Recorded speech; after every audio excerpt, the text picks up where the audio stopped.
Hey everyone, I'm back. I'm sorry for the few month hiatus. I have been busy. I've been working, living, kind of COVID living. So I'm going to be talking to you guys about DeFi. Let's get into it. You've either been hearing a lot about it or probably nothing at all. So I don't think there's an in between. So what is DeFi? Well, DeFi is essentially decentralized financial services that are built on public, open blockchains. So financial services being lending, borrowing, loans, exchanges, trading, all that good stuff. That's what's happening that's your financial services, and that's what's happening on decentralized protocols.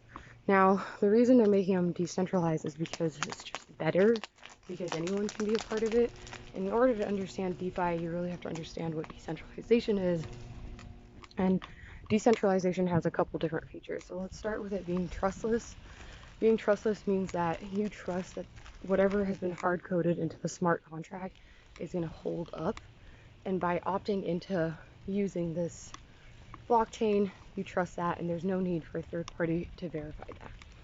It's borderless and permissionless, which basically means anybody can be a part of it. It's on an open blockchain, and from a previous video, you might recall that a public blockchain, I had likened it to the internet, so that means anyone can jump on and be a part of it. Whereas I likened a private blockchain to the intranet, so there are restrictions as to who can get onto it. The other thing is that it's censorship resistant, which basically means that nobody can just change whatever they want because they need everybody to agree. So this creates a further layer of trust. And then finally, it's open source, which basically means anybody can read the code and audit it for security reasons, and they can know what the code says and understand what's going to be happening with it in the future.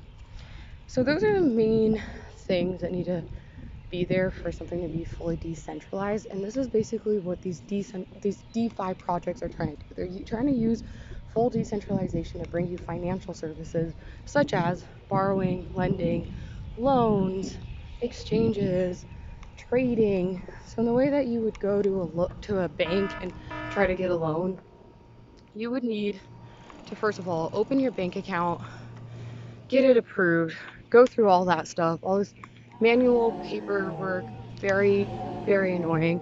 And then you have to fill out an application and see if your loan is even going to get approved or not. With DeFi, you basically would go to one of these projects. You would say, hey, I want to get a loan.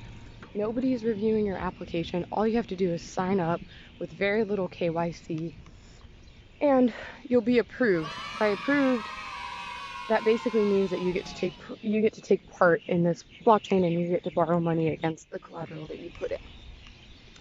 There are rules to it, so the rules would be in the smart contract. So whatever the smart contract rules are, as long as you agree to them, you get to be a part of it. And this is one of the beautiful things about decentralized finance, is that it's actually democratizing money. So this way everybody can be a part of it, everybody can trade, borrow, get loans, and all that stuff. Now, one of the most important features are the exchanges, and you'll hear about pools, liquidity pools, and yield farming if you get into DeFi, because this is one of the main ways that people are making money.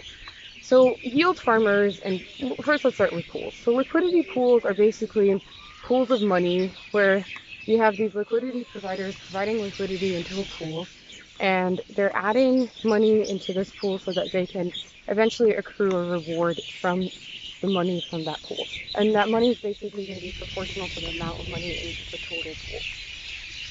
Now, yield farmers are basically jumping around to different liquidity pools depending on the different blockchains and the crypto, so that they can accrue a higher yield from whichever one they're taking place in. So that's yield farming, and that's liquidity pools and liquidity mining through pools. Different exchanges are doing this in different ways. Jeez, it's loud. And I think that's one of the most important things. So I'm not going to make this too long. I hope you guys have a better understanding of what DeFi is, exchanges are, and the main features of them, and most importantly, yield farming, because that's a big funny sounding term, but it is one of the main things. All right, stay free, my people. Deuces.